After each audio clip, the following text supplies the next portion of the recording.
कोल्हापूर महानगरपालिकेच्या प्रस्तावित हद्दवाढी संदर्भात उद्या मंगळवारी मुंबईत जिल्ह्यातील लोकप्रतिनिधींची मुख्यमंत्र्यांच्या उपस्थितीत बैठक होणार आहे। या पार्श्वभूमीवर हद्दवाढ विरोधी कृती समितीच्या पदाधिकाऱ्यांनी आज पत्रकार बैठक घेतली। निवडणूक आयोगाकडून स्थानिक स्वराज्य संस्थांच्या निवडणुकीची तयारी सुरू आहे। अशा परिस्थितीत हद्दवाढ करणं योग्य नाही असं सांगत कृती समितीच्या पदाधिकाऱ्यांनी हद्दवाढीला आपला विरोध कायम असल्याचं स्पष्ट केलं।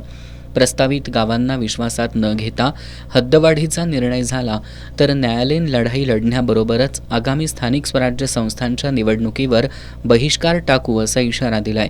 कृती समितीनं प्रस्तावित गावांमधील लोकांच्या हद्दवाढी संदर्भातील भावना शासनापर्यंत पोहोचाव्यात यासाठी मंगळवारी 17 जूनला बंद पाळण्याचा निर्णय घेतलाय।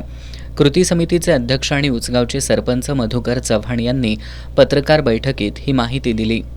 हद्दवाढ करायचा त्यांचा घात घातलाच तर या ठिकाणी जिल्हा परिषदचे निवडणुका असतील किंवा महापालिकेच्या निवडणुका असतील तर 100% 20च्या 20 गावं आमचे मतदानावर बहिष्कार टाकतील। दुसरी गोष्ट आणि आजचा तातडीचा एक निर्णय आहे की 20च्या 20 गावं आमची की 100% ही उद्या बंद असणार आहेत आणि ह्याच्या पुढे सुद्धा रस्त्यावरच्या लढाया आम्ही 100% सर्व ग्रामस्थ मिळून करणार आहे। या ठिकाणी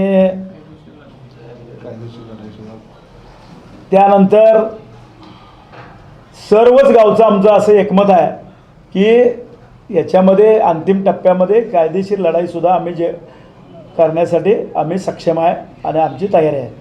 या पत्रकार बैठकीला पाचगावचे माजी सरपंच संग्राम पाटील, वडणगेचे माजी सरपंच सचिन चौगुले, उजळाईवाडीचे सरपंच उत्तम आंबवडेकर यांच्यासह गोकुळ शिरगाव, गांधीनगर, कळंबा, मोरेवाडी, मुडशिंगीसह प्रस्तावित 20 गावांचे सरपंच, अन्य पदाधिकारी आणि सदस्य उपस्थित होते।